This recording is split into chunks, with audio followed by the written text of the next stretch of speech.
Welcome back to our Coffee with Coach today as we are joined by Syracuse Crunch Assistant Coach A.J. MacLean. We've got our Dunkin Coffee with us as always. And, A.J., first year for you with the Crunch. I guess tell us who you are.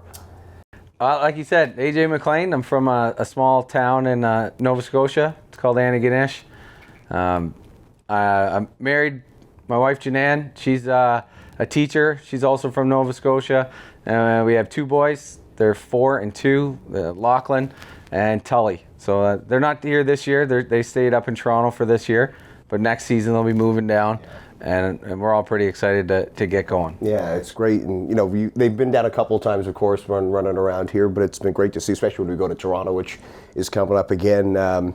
You spent a long time in Toronto. You spent a lot of, your whole life in hockey, of course. Your family's involved in the game. You grew up in the game. What's it been like for you? Yeah, I guess for everyone that doesn't know, my dad's Paul MacLean. He played a long time in the 80s, and he became a coach. Most recently, he was behind the bench with Ottawa, got a Jack Adams. He won a Stanley Cup in Detroit. So he's had a long career in hockey. My brother, David MacLean, he's been a long-time scout. He's younger than me, but he's probably been in the league for about 20 years between Arizona, Montreal, and now he's with Minnesota. So, yeah, like you said, I've been around the rink since I was legitimately born. Yeah. There hasn't been one day that's gone by where somebody in my family hasn't been in professional hockey for, over 40 years now. Yeah, it's got to be something to grow up around the game, right? And I don't want to say it's all you know, but it's probably all you really know. It's a lot, right? It's a lot. I mean, the routine and the rhythm of what pro hockey is, I for sure know that very well. But every team, every place, you always have the nuances of different people and getting along and figuring everybody out. So it's always been a fun ride. Growing up in a locker room, you kind of see and hear things a lot, especially at a young age. I remember the rule, especially when it was my brother and I were small, maybe 10 and under, when we started really going to the rink. We were told that we could help be stick boys, and we'd make 50 cents an hour. But the kicker was we could have all the Diet Coke we could probably drink, because no one was looking. I say Diet because at that time Coke was a big thing, and nobody drank the Diet Coke, so that was the only thing my brother and I could get our hands on. But yeah, we were stick boys for a long time, and of course you hear the swearing every now and again. That was the rule. You can hear it, but you don't repeat it. And we obliged, because we definitely did not want to get in trouble at home. That's awesome. Yeah, it's great to have you here. Of course, what's your favorite part of? What have you enjoyed the most? I guess, of being involved in the game for as long as you have been. For me, for sure, it's just meeting new people and getting to share experiences with them. Not only just hockey. Of course, that part is part of the career where you're teaching young players and older players. But it's more just the day-to-day nuances. Meeting people, seeing what their life's about, hearing about their experiences.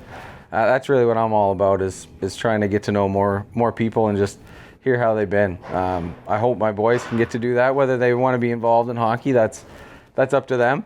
But they did get to have a great experience in Toronto, like you mentioned. They got to go to the hotel, meet the players. They sat down with a few of them. They pregame meal with a few of the guys. They were great to them. And then after the game, they got to, I think it was the game or the practice, they got to go on the bus, which, to a little kid, that's huge. Yeah, he was sitting next to me. Yeah. One of your boys. Yeah, Lockie was sitting next to you, and he was just hanging out, looking out the window, and that was, for me, it was a pretty proud moment for me, because I remember that. Specifically, it might lead me into something here. Just one little quick story was the first time, I might have been 10, somewhere between 10 and 12. My dad was coaching in Peoria, and the closest road trip was to the Chicago Wolves.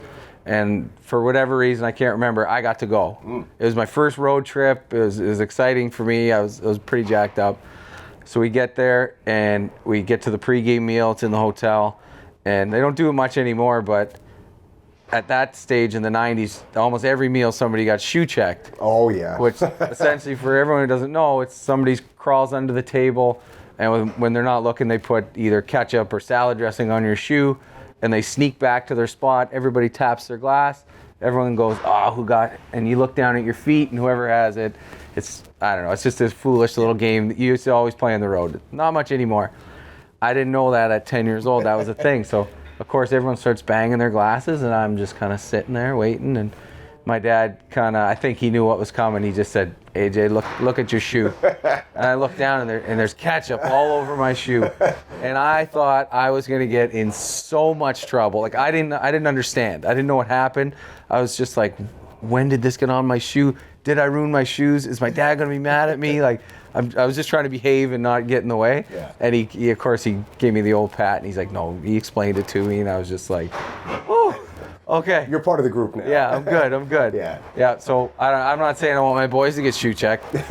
I'm just saying they learn, you can learn some, social in and outs of what it's like to be on a team by being around quite a bit. Yeah, no, it's awesome, and it's great, and like I said, to have him there in Toronto that one trip, and great to have you here in Syracuse. A.J. MacLean, Crunch assistant coach. We probably don't have enough coffee for all your stories, so we'll get to them at another time. Another time. But thanks so much for doing this today. Anytime. All right, that is another edition of Coffee with Coach.